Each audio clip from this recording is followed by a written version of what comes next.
शेवगाव शहरची ग्रामपंचायत आज महाराष्ट्रात एक नंबरची ग्रामपंचायत आहे। आज एवढ्या मोठ्या प्रमाणात उत्पन्न असून आज शेवगाव शहराचा विकास शून्य आहे। आज जर आपण शेवगाव शहराची परिस्थिती जर पाहिली तर अत्यंत बिकट आहे। शेवगाव शहरात गेली 6-7 दिवस पाणी सुटत नाही। शेवगाव हे आरोग्याच्या दृष्टीने अत्यंत त्रासदायक झालेलं आहे। शेवगावमध्ये एकही गल्लीत रस्ता व्यवस्थित नाही। आमच्या माता भगिनींना शौचालय नाही आहेत।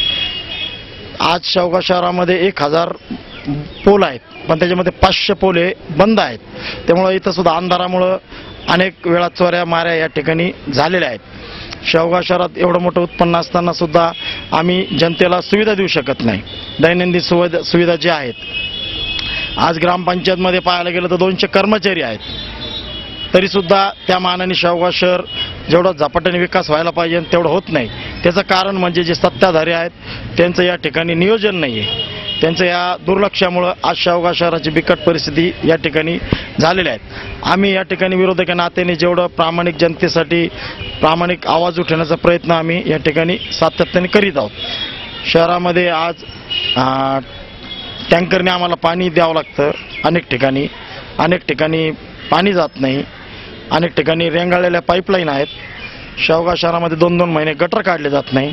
शेवगाव शहरामध्ये आठवडा बाजाराचं नियोजन नाही आहे। या ठिकाणी 1000 मोक्काट जनावर आज गावात धुमाकूळ घालतात। त्या मोक्कार जनावरामुळे आज 2 माणसाचा बळी या ठिकाणी गेलेला आहेत। 5-6 लोक या ठिकाणी जखमी आज झालेले आहेत, त्यांचे ऑपरेशन या ठिकाणी झाले आहेत। या सगळ्या गोष्टीमुळे आमच्या शेवगावला गाव पण राहिलेलं नाही आहे। या भविष्य काळामध्ये जर सत्ता परिवर्तन जर झालं तर कुठंतरी या गावामध्ये आपल्याला विकासाचं नियोजन या ठिकाणी करता येणार आहे। गेली 25 वर्ष एकाच ठिकाणी सत्ता केंद्रित झाल्यामुळं त्यांचंही या ठिकाणी आज शेवगाव शहरामध्ये लक्ष राहिलेलं नाही आहे। त्यांना माहिती आहे कामं जरी नाही केली तरी जनता आमच्या हातात ग्रामपंचायत देते, त्याच्यामुळं ते कोणाला जुमानीत नाही। ह्या सगळ्या चुकीच्यामुळं आज शेवगाव शहराचं फार मोठ्या प्रमाणात विकासाच्या कामात नुकसान या ठिकाणी झालेलं आहे। शेवगावमध्ये सेवा साई समितीच्या वतीने आम्ही गेली 55 महिने नॉनस्टॉप मोतीबिंदू मोफत ऑपरेशनचं शिबिर या ठिकाणी दर 1 तारखेला घेत आहोत। या 55 महिन्याच्या काळामध्ये आम्ही 7000 लोकांचं या ठिकाणी मोफत ऑपरेशन करून करोडो रुपये त्यांचे या गोरगरिबांचे वाचवण्याचा प्रयत्न आम्ही या ठिकाणी केलेला आहे। या शिबिरच्या माध्यमातून 30,000 लोकांची आत्तापर्यंत तपासणी, मोफत डोळे तपासणी या शिबिरच्या माध्यमातून आम्ही घेतलेलं आहे। आणि मध्ये आम्ही एक अपंगाचं शिबिर घेऊन 200 लोकांना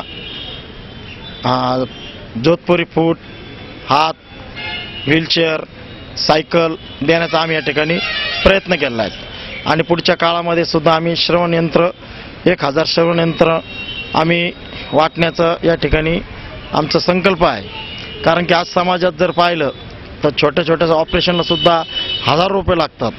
आणि आज आम्ही पाहतो की समाजामध्ये अनेक गोरगरीब लोक आहेत, त्यांना मोतीबिंदूसाठी ऑपरेशनला पैसे नसतात। मोठी रक्कम असल्यामुळं त्यांचे मुलं त्यांच्याकडे दुर्लक्ष करतात, परंतु आमच्या शिबिरच्या माध्यमातून त्यांना एक फार मोठा आधार मिळाला आहे। त्यांना त्यांची दृष्टी त्यांची मिळालेली आहेत। त्यामुळं अतिशय चांगल्या पद्धतीचं शिबिर आमच्या ग्रुपने या ठिकाणी चालू ठेवलेलं आहे।